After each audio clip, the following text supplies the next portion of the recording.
Good morning, Year 9, and welcome to this week's assembly, which is about learning from the past.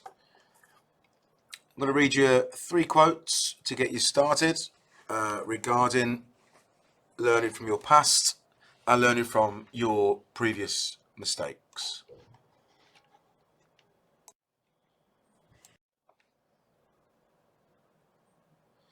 Those who cannot learn from history are doomed to repeat it. Second one, history cannot give us a solution for the future, but it can give us a fuller understanding of ourselves and of our common humanity so that we can better face the future. And the third one, together we must learn how to understand difference, not with bombs, guns or violence, but with intellect and decent purpose.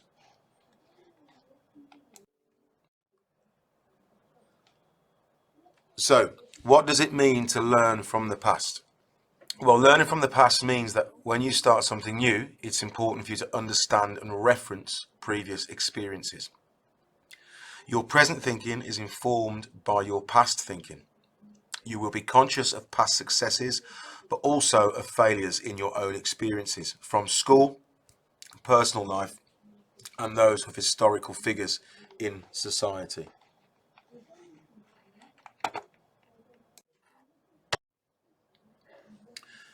I'd like you to watch this video, which is about learning from the past and learning from previous mistakes. Thank you.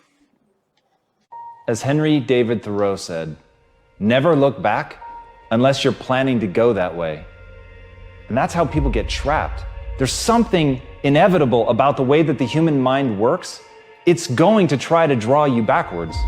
It's going to try to get you to focus on the bad things that have happened. It wants you to see your mistakes. It wants you to wallow in your mistakes. And I'll give it that maybe it has the best of intentions. Maybe its hope is that I don't repeat those mistakes.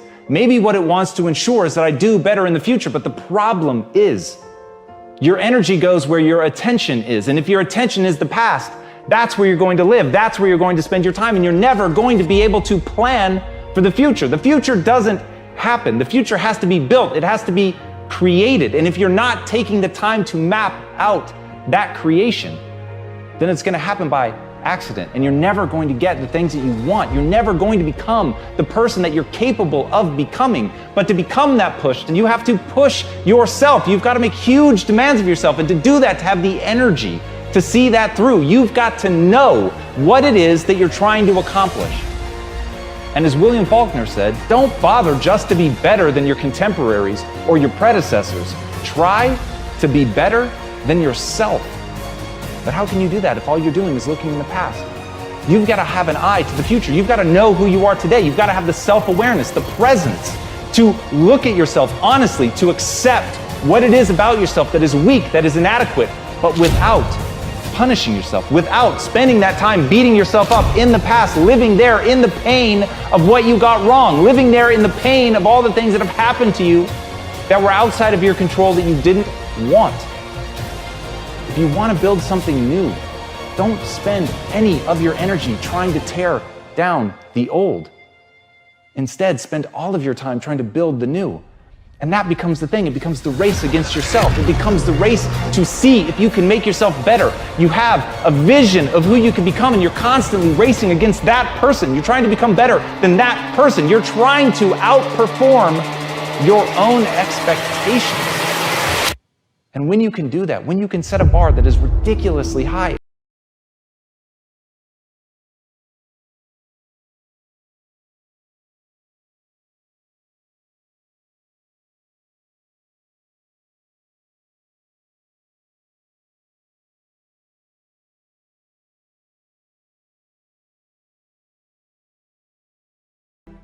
as Epictetus said, he is a wise man who does not grieve for things which he has not, but rejoices for those which he has.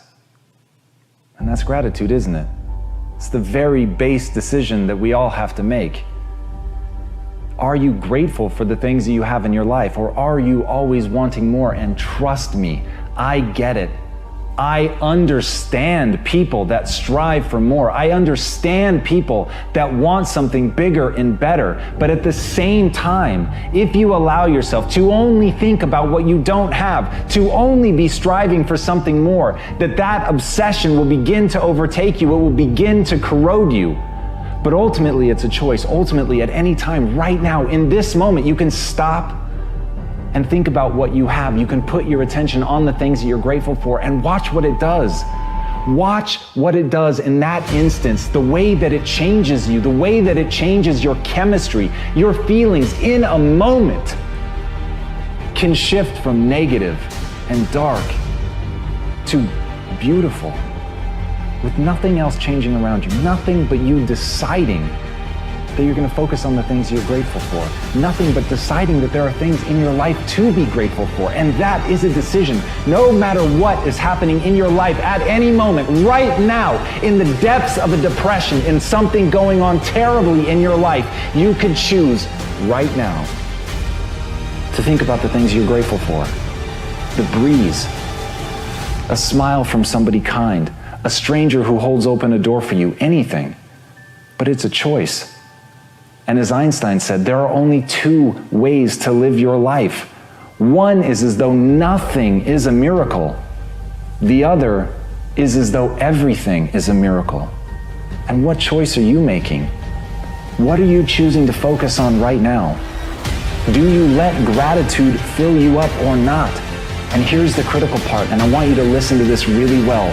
Whatever you decide, whether you decide we live in a world of miracles or whether you decide we live in a world devoid of miracles, you are choosing one thing to the exclusion of the other. And when you focus on something that you're grateful for, when you look at those little moments in your life and choose to see them as grand miracles, even when it is only a gentle hand on your shoulder, even when it's only a kiss from somebody who you've kissed 1,000 times before, even when it is only holding the hand of somebody who needed their hand held, even when it's something that simple,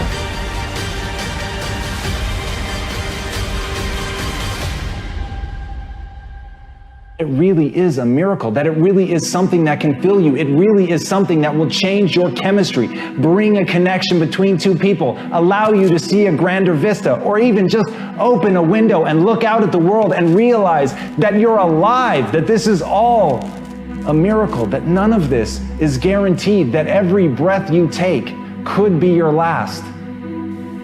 And in that, you can choose to cherish what you have. In that, you can decide to focus on that you have a breath to take. And even when it's something that simple, when you train your mind to do that, when you train yourself to decide to see the beauty in that, then nobody can ever take it away from you.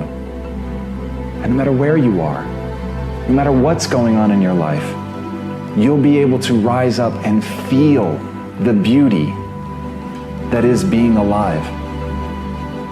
So take a minute at the worst times in your life and focus on the things that you're grateful for.